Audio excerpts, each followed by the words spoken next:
Hello ನಮಸ್ಕಾರ. ನಾನು ನಿಮ್ಮ ಪ್ರೀತಿಯ ಪುಷ್ಪ. ಸ್ನೇಹಿತರೆ, 2025ರಲ್ಲಿ ನೀವು ಒಬ್ಬ ಸಕ್ಸಸ್ಫುಲ್ ಪರ್ಸನ್ನಾಗಿ ಹೊರ ಹೊಮ್ಮಬೇಕಾದ್ರೆ ಒಂದಿಷ್ಟು ಟಿಪ್ಸನ್ನು ನಾನು ನಿಮ್ಮ ಜೊತೆ ಶೇರ್ ಮಾಡ್ಕೊಳ್ತೀನಿ. ಸ್ನೇಹಿತರೆ, ಮನುಷ್ಯ ಅಂದಮೇಲೆ, ಈ ಭೂಮಿಗೆ ಬಂದಮೇಲೆ ಮನುಷ್ಯನಿಗೆ, ಪ್ರತಿಯೊಬ್ಬ ಮನುಷ್ಯನಿಗೂ ಕೂಡ ಒಂದಲ್ಲ ಒಂದು ರೀತಿಯಾದಂತಹ ಸಮಸ್ಯೆಗಳು, ಒಂದಲ್ಲ ಒಂದು ರೀತಿಯಾದಂತಹ ಕಷ್ಟಗಳು, ಒಂದೊಂದು ಹಂತದಲ್ಲೂ ಕೂಡ ಒಂದೊಂದು ರೀತಿಯಾದಂತಹ ಸಮಸ್ಯೆಗಳನ್ನು ನೋಡ್ತಾ ಹೋಗ್ತಾನೆ ಮನುಷ್ಯ ಅಲ್ವಾ.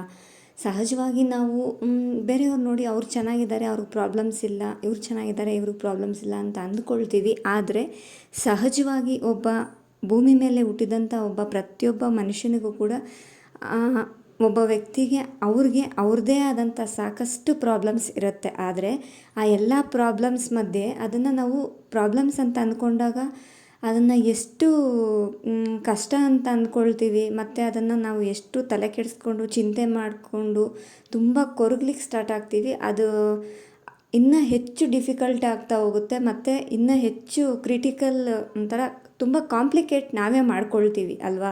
ಯಾವುದೇ ಒಂದು ಸಮಸ್ಯೆ ಬಗ್ಗೆ ಅತಿಯಾಗಿ ಯೋಚನೆ ಮಾಡಿ ತುಂಬ ಕೊರಗೋದು, ತುಂಬ ಚಿಂತೆ ಮಾಡಿದಾಗ, ಓವರ್ ಥಿಂಕಿಂಗ್ ಮಾಡಿದಾಗ ಒಂದು ಸಮಸ್ಯೆ ಬಗ್ಗೆ ನಾವು ಆ ಒಂದು ಸಮಸ್ಯೆಯನ್ನು ನಮಗೆ ನಾವೇ ತುಂಬ ಕಾಂಪ್ಲಿಕೇಟ್ ಮಾಡ್ಕೊಳ್ತೀವಿ ಅಲ್ವಾ. ಮೈ ಡಿಯರ್ಸ್, ನೋಡಿ, ಮನುಷ್ಯ ಅಂದಮೇಲೆ, ಜೀವನ ಅಂದಮೇಲೆ ಸಿಹಿ ಕಹಿ ಸೋಲು ಗೆಲುವು ಎಲ್ಲ ಸಹಜ. ಆದರೆ ಆ ಎಲ್ಲವನ್ನು ಮೀರಿ ಒಂದು ಬದುಕಿದೆ. ನಾವು ಖುಷಿಯಾಗಿ, ನೆಮ್ಮದಿಯಾಗಿ, ಶಾಂತಿಯಾಗಿ ಬಂದಂಥ ಎಲ್ಲ ಸಿಚುವೇಶನ್ಸ್ನ ಸಮರ್ಥವಾಗಿ ಎದುರಿಸಿ ನಮ್ಮ ಬದುಕಲ್ಲಿ ಶಾಂತಿ, ನೆಮ್ಮದಿ, ಸಮಾಧಾನವನ್ನು ಕಂಡುಕೊಂಡು ನಮ್ಮ ಬದುಕನ್ನು ಸಾರ್ಥಕವಾಗಿಸ್ಕೊಳ್ತಾ ಮುಂದೆ ಸಾಗೋದೇ ಜೀವನ ಅಲ್ವಾ. ಹಾಗಾಗಿ ಮೈ ಡಿಯರ್ಸ್, ನೀವು ಎಂಥದೇ ಸಿಚುವೇಶನ್ಸ್ ಇದ್ದರೂ, ಎಂಥ ಡಿಫಿಕಲ್ಟ್, ಎಂಥ ಕ್ರಿಟಿಕಲ್ ಸಿಚುವೇಶನ್ ಅಂದ್ರೂ ಅದ್ರ ಬಗ್ಗೆ ತುಂಬ ಯೋಚನೆ ಮಾಡಲಿಕ್ಕೆ ಹೋಗಬೇಡಿ. ಇರುವಂಥ ಸ್ಥಿತಿಯನ್ನು ಒಪ್ಕೊಂಡ್ಬಿಡಿ. ಹಾಗೆ ಚೇಂಜ್ ಮಾಡಲಿಕ್ಕಾಗುತ್ತಾ, ಟ್ರೈ ಮಾಡಿ. ಚೇಂಜ್ ಆಗಲಿಲ್ವಾ, ಅದನ್ನು ಬಿಟ್ಬಿಡಿ. ನಿಮ್ಮ ಪರಿಸ್ಥಿತಿ ಬದಲಾಗಲ್ಲ ಅಂತ ಗೊತ್ತಾದ ಮೇಲೆ ಖಂಡಿತ ನಿಮ್ಮ ಒಂದು ಮನಸ್ಸಿನ ಸ್ಥಿತಿಯನ್ನು ನೀವು ಬದಲಾಯಿಸ್ಕೊಳ್ಬೇಕು. ಅದೇ ಉತ್ತಮ ಸ್ನೇಹಿತರೆ. ಬುದ್ಧಿವಂತರಿಗೆ ಆ ಒಂದು ಯೋಚನೆ ಮಾಡಿ ಅದನ್ನು ಹೇಗೆ ತೊಗೊಂಡೋಗ್ಬೇಕು ಅಂತ ತಿಳ್ಕೊಂಡ್ಬಿಟ್ರೆ ಅಷ್ಟು ಸಾಕು, ಬದುಕು ಖಂಡಿತ ಬದಲಾಗುತ್ತೆ. ನೀವು ಊಹೆ ಮಾಡಿದಂಥ ರೀತಿಯಲ್ಲಿ, ಊಹಿಸೋಕ್ಕೂ ಸಾಧ್ಯ ಇರದ ರೀತಿಯಲ್ಲಿ ಬದುಕು ಬದಲಾಗುತ್ತೆ ಸ್ನೇಹಿತರೆ. ಹಾಗಾಗಿ ನೋಡಿ, 2025ರಲ್ಲಿ ಈ ಕ್ಷಣನೇ ಡಿಸೈಡ್ ಮಾಡಿ ನಾನೊಬ್ಬ ಸಕ್ಸಸ್ಫುಲ್ ಪರ್ಸನ್ ಆಗಬೇಕು. ಅದು ಎಷ್ಟೇ ಪ್ರಾಬ್ಲಮ್ಸ್ ಇರಲಿ, ಅದೆಂಥದೇ ಸಿಚುವೇಶನ್ಸ್ ಇರಲಿ, ನನ್ನ ಮಾನಸಿಕ ಹಾಗೂ ದೈಹಿಕ ಆರೋಗ್ಯವನ್ನು ಸದೃಢವಾಗಿಸ್ಕೊಂಡು ನಾನು ಫೈನಾನ್ಷಿಯಲಿ ಇಂಡಿಪೆಂಡೆಂಟ್ ಆಗಬೇಕು. ಒಬ್ಬರ ಮೇಲೆ ಡಿಪೆಂಡ್ ಆಗಬಾರ್ದು. ನನ್ನ ಬದುಕನ್ನು ನಾನು ಗಟ್ಟಿಯಾಗಿ ಕಟ್ಕೊಂಡು ಬಂದಂಥ ಎಲ್ಲ ಸಿಚುವೇಶನ್ನ ಸಮರ್ಥವಾಗಿ ಎದುರಿಸಿ ಗೆದ್ದು ನಿಲ್ಲಬೇಕು ಅಂತ ನಿಮಗೆ ನೀವು ಡಿಸೈಡ್ ಆಗಿ.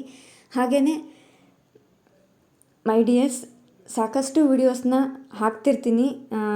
ಜಾಸ್ತಿ 2025ರಲ್ಲಿ ಹೇಗೆ ಸಕ್ಸಸ್ಫುಲ್ ಆಗಬೇಕು ಅನ್ನೋದನ್ನೇ ಹೆಚ್ಚು ಶೇರ್ ಮಾಡ್ತಿರ್ತೀನಿ. ಖಂಡಿತ ಮಿಸ್ ಮಾಡದೆ ನಮ್ಮ ಒಂದು ಚಾನಲನ್ನು ಲೈಕ್ ಮಾಡಿ, ಶೇರ್ ಮಾಡಿ, ಸಪೋರ್ಟ್ ಮಾಡಿ, ಸಬ್ಸ್ಕ್ರೈಬ್ ಮಾಡ್ಕೊಳ್ಳಿ. ಹಾಗೆ ಸಬ್ಸ್ಕ್ರೈಬ್ ಮಾಡದೆ ನೋಡ್ತಾ ಇರೋರು ಪ್ಲೀಸ್ ದಯವಿಟ್ಟು ಸಬ್ಸ್ಕ್ರೈಬ್ ಮಾಡ್ಕೊಂಡು ನೋಡಿ. ಹಾಗೆ ನಿಮ್ಮ ಎಲ್ಲ ಫ್ರೆಂಡ್ಸ್ ಆ್ಯಂಡ್ ಫ್ಯಾಮಿಲೀಸ್ಗೆ ನಮ್ಮ ಒಂದು ಚಾನಲ್ ಲಿಂಕನ್ನು ಶೇರ್ ಮಾಡಿ. ಹಾಗಿದ್ದರೆ ಈಗ ಸಕ್ಸಸ್ ಆಗೋಕ್ಕೆ ಏನು ಮಾಡಬೇಕು ಅಂದರೆ, ನಮ್ಮ ಒಂದು ಸಬ್ಕಾನ್ಷಿಯಸ್ ಮೈಂಡನ್ನು ನಾವು ಉತ್ತಮವಾದ ರೀತಿಯಲ್ಲಿ ಟ್ರೈನ್ ಮಾಡಬೇಕು, ತರಬೇತಿ ನೀಡಬೇಕು. First one. ಸೆಕೆಂಡ್ ಒನ್ ಏನಪ್ಪ ಅಂದರೆ, ಉತ್ತಮ ಮಾರ್ಗದರ್ಶಕರ, ಚಿಂತಕರ ಒಂದು ಸಜೆಷನ್ಸ್ನ ನಾವು ನಮ್ಮ ಲೈಫಲ್ಲಿ ಫಾಲೋ ಮಾಡಬೇಕು. Second one. ತರ್ಡ್ ಒನ್ ಏನಪ್ಪ ಅಂದರೆ, 1,000 ಜನ ನಿನ್ನ ಕೈಲಿ ಇದಾಗಲ್ಲ, ನಿನ್ನ ಕೈಲಿ ಇದು ಮಾಡೋಕ್ಕಾಗಲ್ಲ, ನಿನಗೇನೂ ಸಾಧ್ಯ ಇಲ್ಲ ಅಂತ 1000 ಜನ ಕೂಗಿ ಕಿರ್ಚಾಡಿ ಹೇಳಿದ್ರು ನಿಮ್ಮ ಮನಸ್ಸಲ್ಲಿ ದೃಢವಾದ ಸಂಕಲ್ಪ ಇರಬೇಕು. ಖಂಡಿತ ನಾನು ಗೆದ್ದೇ ಗೆಲ್ತೀನಿ, ನನ್ನ ಕೈಲಿ ಇದು ಸಾಧ್ಯ ಆಗೇ ಆಗುತ್ತೆ ಅನ್ನೋ ಒಂದು ಹಠ, ಛಲ ನಿಮಗಿರಬೇಕು. ಅದ್ರ ಕಡೆ ಮಾತ್ರ ನಿಮ್ಮ ಒಂದು ಫೋಕಸ್ ಇರಬೇಕು. ಹಾಗೆಯೇ ಹಿಡ್ದಂಥ ಕೆಲಸವನ್ನು ಪೂರ್ಣ ಆಗೋವರೆಗೂ ಹಿಂದೆ ಬರದೆ ನಿರಂತರವಾದಂಥ ಪ್ರಯತ್ನ, ಶ್ರಮವನ್ನು ಹಾಕಿ ಒಂದು ದಿನವೂ ಯಾಮಾರದೆ ಕೆಲಸ ಮಾಡುವಂತಹ ಒಂದು ಟೆಕ್ನಿಕ್ ನಿಮ್ಮಲ್ಲಿರಬೇಕು.